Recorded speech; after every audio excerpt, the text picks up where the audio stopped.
Hello and welcome to another Imperator Rome developer diary. This time we're going to be talking about the great families, but before we get on to this, there are some more things that have come up in the previous dev diary in the developer comments, underneath the diary, comments and stuff. So this was the one on the Carthaginian missions, and there are a couple of comments that I want to go through because there's some interesting stuff in there.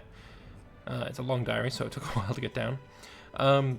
So first off, somebody wanted to make Carthage, instead of the nasty green that they have, it wanted to make it white. This is how you get a worse color of green. That's obviously just a joke one, that's not important. I suppose the objectives with the ram and horse are the final ones. The ones with the red outlines are those you can't complete. The fancy ram and horse are the final mission tasks, and then the exclusive missions, the ones that you don't take, will be coloured in red afterwards. That's something I did mention in the diary. If I understood it correctly, when taking the End of the Roman Wolf, you have a main path, Duel of the West, Southern Northern Approach, End to Roman Arrogance, Roman Blood and Marble, Eternal City, Roman Subjugation, blah blah blah blah blah. And all the rest is optional, but you have to finish the optional task before taking one of the three ends. Question. You do not have to complete optional tasks to continue. For example, Freedom of Gaul and Magna Graecia isn't needed to complete End of the Roman Wolf mission. A lot of the optional tasks usually have pretty decent rewards though, so it's a bit of a, should I set aside extra time to do X? For exclusives, they will be clearly shown other mission tasks they interact with as a broken statue with a red outline when you hover over them, so you should easily be able to go, oh right, if I do Northern Approach, I won't have the chance to do Southern Approach. So just a bit of an understanding of how the optional missions go and how the branches go. Still a bit unclear how the mechanics will work in game, but it looks really good. Could we have a look at the interface for which we pick the mission sets? Do you need to complete certain trees to have access to others, such as Iberian Struggle leading into Iberian Investments? You can choose between 3 given missions at any point, that's an important part, and when you click on the buttons for them they will show a description and some information about the mission. When you click Start Mission you'll jump into the next screen, starting that specific mission. Until you have finished that mission or aborted it, you will not be able to choose a new one, so that's what this screen looks like. Aftermath of the Revolution, Naval Supremacy, and Iberian Struggle, and then if you click on Aftermath of the Revolution, you get this, then you click Start Mission, and then you go into the mission. Iberian Struggle leads into Iberian Investments, but it's one of the few examples of a mission that is hard-locked by another one. In most cases, you can sort of skip past a mission by fulfilling other conditions. You can't open the Magna Graecia mission by finishing the Sicily mission as Carthage, but you can simply hold land in mainland Magna Graecia. Will these Punic and Roman unique missions also be dynamic like the generic ones? They will have some dynamic elements to them, but less so than the generic ones, as they were mostly designed before we knew what to expect from the mission system. I would expect more dynamic elements in story missions as we get more used to the system. Is there going to be a green tick red X system, as in EU4, to denote whether criteria have and haven't been met, or some visual representation? Also, if regions, etc. are required, can you please make them really pop on the map as they're hovered over next to the text in the description, please? Hey, I happen to squint sometimes to make them out. So they've used highlighting where it makes sense and to make as clear tooltips as possible. So when you're hovering over Punic Sicania, it says you need these 3 cities to have populations of 20 or higher. It will show the 3 cities. Quite nice. Will the content pack also include the wonders for the new map? So the Carthian Kothon Harbour? Unfortunately not, which is sad. I really want to see the harbour because it's beautiful. In like every depiction I've ever seen, I really want to see that. It should be in. It really should. But you know, I'm expecting this to come at some point. I don't expect it to never be in. A question that has not been answered in the previous dev diary: how will the new mission system be moddable? Mission trees will be fully scriptable. The system is incredibly powerful, and will go into further detail in the future. And I will go into this a little bit more. The system being very powerful is something that Arhaio actually told me in person when I was in Germany in ParadoxCon. And I specifically asked about the possibility of having a family tree be shown, especially now that we're getting fewer families that we'll go into in a moment. It would be great to see a family tree for them. And he said that this mission system, the underlying mechanics on how that works, could be used to show a family tree.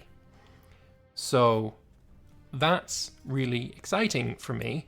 So yeah, it does seem powerful and not just used for missions. Like, it could be used to show a family tree as well. That seems fairly cool to me. So yeah, go into further detail in the future, and that would be great to see. So with that out of the way, that is all of the extra stuff that I wanted to just get in at the start of this video. So moving on to today's dev diary.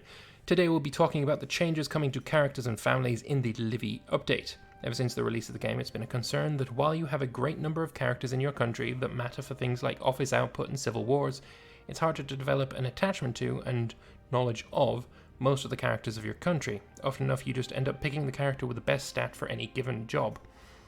Which is, this one especially, is not really going to be the case anymore with the, what the bloody hell's it called?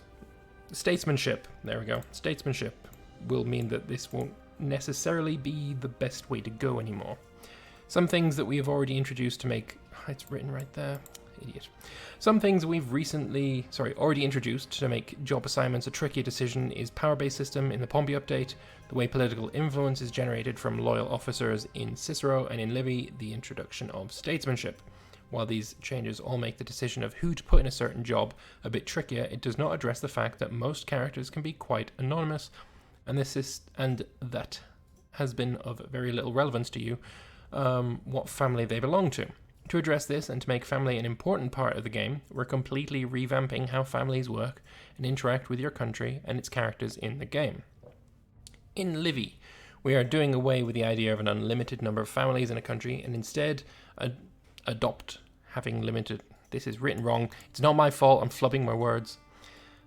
Instead, having a limited number for the country as a whole. This number will generally be... Go away, Radeon. This number will generally be much lower than is currently in the case in 1.2 and be directly related to your country rank. Families will also tend to be bigger and wield more power base than is currently the case, and will become scorned if they're not given enough of the jobs in your country. So you can see he's hovering over prestige, because right now prestige does nothing, and soon enough it will do something. A country will never have less than 3 potential families and will get an additional family when it becomes a regional power. Any 5th family once it becomes a great power. You see, I like how they've got the different families coloured in different colours. Although this kind of green, not sure I would personally pick this shade, personally speaking, but well. In all interfaces, each family will also be assigned a colour to make it easy to quickly distinguish what family they belong to. So, family, prestige, and power base. Family prestige is a value that has mainly increased over time by family holding positions in your country. Up until now, it's not been used for much. In Livy, family prestige will be used to add power base to the head of a family. Since families are now fewer and more important, 120 power base will be distributed between the families in a country in accordance with how prestigious their family is compared to other great families of the country. So if everyone is equally prestigious, 4 families will have 30 power base each assigned to them. Which is, maybe a little bit gamey, but if it works well to simulate the balance of power, I guess, then I'm all for it. At the start of the game, most families will have a prestige value of 300 to ensure they all have a power base, though this may differ in specific cases. I'm thinking that this will be things like the Antigonids, the Lysimachians, the Ptolemies, or I guess the Lycids, this kind of thing, right? The really important families that we all recognize from history. So I'm assuming that that's going to be a good case there. What this means is that over time, any family that is bestowed a lot of responsibility over the state will also become more powerful, with a higher prestige rating and a larger part of the 120 familial power base tied to its head of family. An exception to these rules are tribes, where families will coincide with clans and get their inherent power base from their retinues as before. Family prestige will instead bestow prominence on tribal heads of families. Family members. Most characters in your country at any given time will be family members. These are generally the result of natural procreation, adoption, more on that below, and marriage. So now we've got, minor characters. So people that do not belong to any of the great families of a nation. Not all characters in a country will belong to a great family. Minor characters are characters that do not. A fair number of these exist at the start, and more will be generated if you have too few characters in your country to hold jobs. Most characters generated from script will also be minor characters. This part here, most characters will be generated from script. I like this here, because one of the problems you get in the late game in Imperator is, oh, I have not paid enough attention to the prominence of my families, and none of them are having children, and all that is left to me in my entire country is a nation of dullards with bollocks all for stats. And sometimes you'll not have them, breeding at all, and families will just die off. And if you don't keep bringing in new families from your conquests, you can end up not having enough characters to fill out all of the jobs, especially if you've been expanding a lot, you've got a lot of governorships to give out. So this is really good, because that's not going to happen anymore. The game will generate from scratch random characters, and while you may think, oh, but they don't have a tie to anything, they're just being generated out of thin air, that's bollocks. Well, I don't necessarily think that it is. There are hundreds of thousands of families, like in a country like Egypt, and you've got literally millions of people living there. I don't actually know what it was like at this point. Maybe let's call it hundreds of thousands of people living there, millions maybe. But you're going to have thousands of families, and obviously you can't say all of them are going to be in the game, but maybe someone has distinguished themselves and they're not from any noteworthy family. That's this. This guy has just been shown to the ruler, shown to the country. He has come to your attention, and now you can, perhaps make him a part of a real family, or maybe you could adopt him. A minor character will not belong to any family, be unable to marry or have children unless they marry a member of a great family, have a last name, so they will have a last name, but they will not actually be considered to be belonging to a family and won't have any family prestige. Generally, they will also be adult and of a gender that can hold offices in your country, though exceptions from this can exist, both at the start and as a result of event content. As a rule, minor characters are ambitious characters that have risen from obscure families because of their abilities, so I'm assuming that they're not going to be complete dullards. When a minor character is very successful, one of the big families might adopt this character through script. See the section on adoption. There's nothing to stop a minor character from holding office, even the consulship in a republic, but relying on minor characters to a large degree does risk your great families becoming scorned. And this is another important part that I don't really see has been talked about very much. If you are relying heavily on minor characters because they are being generated from script because they have good abilities, so they're probably going to be better than some great family members. Say you have a generalship up for grabs, and you can either choose this minor character because he was generated with a high martial stat, or some member of a great family that really thinks he deserves a job. It's not really going to be working out, because the great family is like, well, my family member, he deserves this job, and you've scorned me for this bloody nobody. He might be better at the job, but he's a nobody. He has no good blood, for example. So, maybe start adopting the minor characters. I don't know, maybe that would work out for the better. So, scorned families. Even though your ruler is always loyal to his family, still expect offices from a member in power. So, yeah, even if you are the Seleucids, the Seleucid family can become scorned because you're not giving enough jobs to your family. Makes sense. Instead of expecting to hold a certain wage, as in the previous version, great families will be scorned if they do not hold what they consider their share of jobs and titles in the country.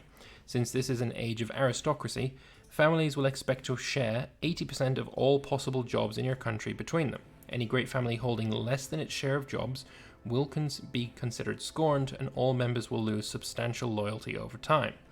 What substantial is up for debate.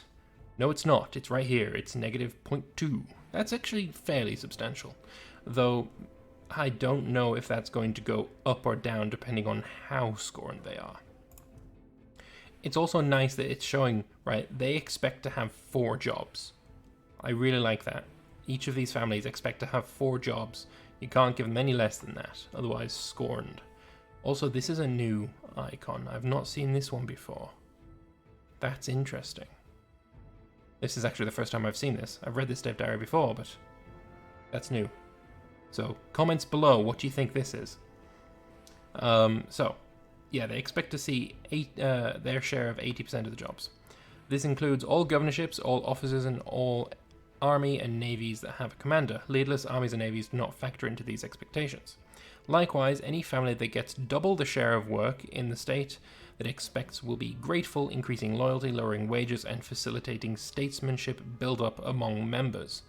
So if you give one of these families 8 jobs, then you're going to start seeing them be very grateful. But it's probably not going to be possible to give them 8 jobs, or double, whatever it ends up being when you've grown a bit, without scorning another. So we'll see how that works out.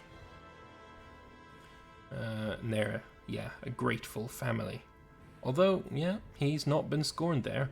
So grateful has negative 20% monthly wage, plus 0.05 loyalty, and plus 10% monthly statesmanship. That's not actually as big a loyalty boost as I was hoping for, to be honest.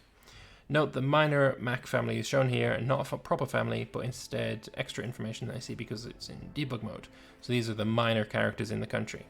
Honestly, I would actually be perfectly happy with this being in the game. So you'd have your Antipatrids, your Elmatids, the Onomastids, the Pythiids, and then the minors. And it would show you all of the minors. I would love to see that. That would be... This would probably be quite a long list, in fairness. But I don't see any reason not to anymore, really. Now that you don't have all of the UI space taken up with more names all the time, you can just put an extra layer above there or below there. You could fit in quite a few minor characters just, in the families list. I don't see any reason not to. Anyway, on to adoption. This particular character is cheaper to adopt because it's my ruler's bastard son, so it's going to cost you prestige.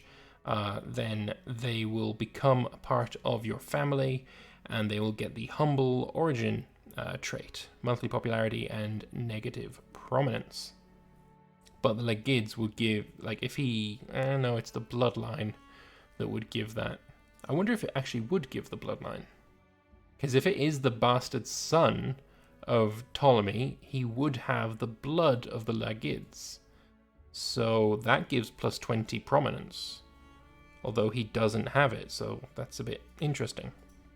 Anyway, heads of family may adopt successful minor characters to increase their family power and ensure their survival. At all times, families will strive to have slightly more characters that are able to hold offices than they would require to not be scorned. Every time a family performs an adoption, the prestige of that family will be decreased slightly, hurting their power base in the short term. Aha, I found another one. This is a new icon. I wonder what this one is. It looks like a mirror, I guess. It could be something to do with missions, in fairness. So this guy does not want to be adopted because he has the stubborn trait. Stubborn characters may resist adoption. You're making it sound like it's possible to get around that may resist. But it seems here that it's just straight up not possible. Maybe it should be possible if they've got high enough loyalty. I don't know. Falling from grace and rising from obscurity. As country rank increases or decreases, the number of allowed families in a country may change. So, we'll have a look at this. The fall of the Flavian family.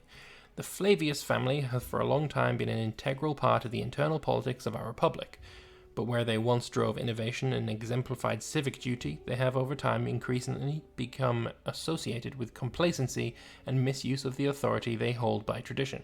At this point, few would consider the Flavian lineage particularly notable, so ruling requires higher dignity. While all characters in the Fallen family will remain in Rome, they will now be considered minor characters. This happening because your country had more great families than the current rank allows. So possibly that is Rome has had a civil war and they've dropped down, although it seems like maybe he's just released a state as it's not very far into the game. Certainly not far enough for a civil war, at least. That does beg the question, is the only way you're going to have families fall from grace is by losing power or losing a rank? Generally that doesn't happen in a game unless you're having a civil war and it's only temporary. So yeah, it's a bit iffy actually. I would like to see minor characters push their way into great status rather than it being, okay, you've got these 4 families, you may get more in time if you rank up, but unless you have a civil war or lose land, that's what you're going to have from now until the end of the game. I'm not sure I quite like that. We read this, did we? No, we didn't. If a country has a higher number of families than it is allowed to have, then the least prestigious family will be removed. This will not be immediate, but will happen through an event firing and removing the family from all members of the appropriate family. They'll turn into minor characters and eventually die since they cannot have children. Rising from obscurity. Mauryan fortunes are rising. Over time, our kingdom has achieved both greater wealth and power. Traditionally, we've relied on the ability, valor, and dignity of our ancient and honorable families, but with a rising fortune, there's also ample opportunity for new men of quality to rise beyond their birthright. Some families have, to a greater degree than others, achieved power and influence in our kingdom. There is perhaps room for one of them to achieve lasting legacy among the Mauryan elites. So you can choose one of the 3 families here to rise up into great power status. If a country has a lower number of families than it is allowed to have, then an event will pop up to let you pick a successful minor character to found a new family. This selection of characters will depend on your government type. In a republic, the Senate will propose candidates. In a monarchy, the most powerful characters will be selected, and in a tribe, clans are going to be the great families. Alright. Another example of major versus minor characters, in this case shown when selecting a candidate for a job. So yeah, the Therids are not a great family, but the Onomastids and the Pathids are. All in all, this creates a game in which families are a lot more present and a lot more relevant. Heads of families now wield considerable power, and scorning a family will be a big deal. Together with statesmanship, this makes the choice of who to assign a particular job harder.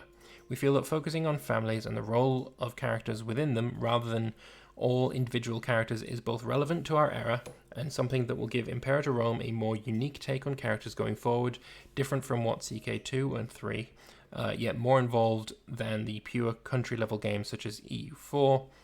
As we move forward, we hope to build more on this system and incorporate families in new mechanics that we add, making them relevant in missions, etc. That was all for this week. Next week, we'll be talking about Roman missions, which is what they said they were going to be talking about in today's one, but it was a mix-up. So, there is some comments as well that I'm going to go through. I was hoping there would be a way for great families to be replaced without losing half your empire, which is basically what I was saying before. This is something that can happen at times. The mechanic is soft in that if somehow a family rises and places you over the top of your current cap, then another will fall. This means that, for instance, if a minor character rises to be a king of a monarchy, then another family will be pushed out, with all members turned into minor characters. But still, it's pretty unlikely that you're going to have a completely new dynasty take over, especially with the rework now to families, that families are going to be larger and you can adopt. The only way I lost my dynasty in 1.2 and before that was, well, in a multiplayer when my king was assassinated twice in 2 months, and when you have, when you just forget to marry your kids off and you end up with not enough people. But it doesn't matter anymore if you forget to marry your kids off, because you can just adopt somebody. And there you go, there's the new king and he is your dynasty. I don't see this happening too much, to be honest. Will you remove the ability to integrate the families of the conquered countries since the number of families is now limited? This possibility remains, but it's now about taking in characters from the great families of the fallen country. These characters will be fewer than before and will be considered minor characters in your country. Of course, they can still end up integrated by your own families later if sufficiently powerful. Along with this, there is quite an annoying bug in multiplayer right now, where for taking in the families of conquered countries in multiplayer would result in you taking in nobody, and that is because of the way it's coded. It's supposed to be paused when this pops up, and in multiplayer it's obviously not paused. So what happens is the families stop existing before you're able to accept them. If you're fast enough, you can still get them in, but you've only got like a day or two, and it's clearly not enough in most cases. So that's why the bug exists. Apparently, this change to the family system has fixed that issue completely, more by consequence than by deliberate, we need to quash this bug. So that's really good to know. But we'll see what happens. We'll see. With the rise of the Barca's event for Carthage, create a new family. If the Barca family does not exist yet, then yes, this event will create a new family. Similarly, for the rise of the Arsaces, which is the Parthia/Parnia family, and other characters where it makes sense. So what is family prestige used for? As says in the dev diary, family prestige gives the head of the family power base, which means the more he has, the less easy it is to make him happy, and the more of an issue it is if he goes disloyal. A disloyal head of family is often going to mean a likely civil war. Making civil wars a bit more likely is probably a good idea, because it's since 1.2 they've not really fired nearly as often. I like this, glad to see that prestige family comes into play, but regarding this, can we still put Scorned character as an admiral on a single boat so they technically do have jobs and basically ignore the whole mechanic? By doing so, you're paying him 2% of your national income, and also potentially increasing the number of jobs all the other families expect to have, since their expected number of jobs is based on the number of armies and navies with a commander. So you can, but it'll be costly in the long run. Good to see that exploit is being slightly worked on. If I don't give any jobs at all to a family, will they become scorned and lose loyalty, but also won't build any prestige and power base? Isn't it better to keep a scorned family down and just give all the jobs to the others? Where's the incentive to lift a family out of scorned status? If I have a job to assign and I give it to somebody from a scorned family, they will lose loyalty and build power base, becoming a threat. Long term, you'll wither away their power base, yes. So short term, you're likely in for at least one civil war on the way there. Prestige is not something that changes rapidly. Alright, lovely. Well, that's basically all I've got to say on the dev diary. But before I leave you off, I wanted to show you this, which is the Steam store page for the Punic Wars content pack. As said before, it will be free. They're not charging for the content pack or anything coming with Livy. And you can see about content, blah, blah, blah. What I wanted to point out was that there's going to be 3 new music tracks, which is very nice. I quite like the music in Imperator Rome. It's composed by, if I remember correctly, Jonathan Jarpehag, or Jarpehog, something like that. And I really like his stuff, so getting 3 more tracks would be quite welcome. But yeah, that's basically it. I would love to hear your thoughts on the dev diary, on everything that has been shown to us, all the family stuff. But yeah, I'm quite positive. I'm just a little bit worried about the minor characters rising to prominence. If I conquer Macedon, I want to get the Antigonids. No, it's not the Antigonids. It's the Antipatrids. Yes, Antipatrids. If I conquer Macedon, I want to see the Antipatrids, if I accept them, becoming a great family pretty much straight away, because they are a great family. I would love to see that, but if they all just become minor characters immediately, that's a bit iffy for me. Maybe it could register the amount of prestige they had in their previous country, and if that's higher than the prestige of one of your families, they could replace them instead. Maybe give you an option for what you do with the family. Say, yes, I will accept you as one of our own. You're all getting citizenship status, and we're gonna then check the prestige levels. Or you could say, you can come into our country, but we're not giving you any special dispensation, so they will come in as minor characters.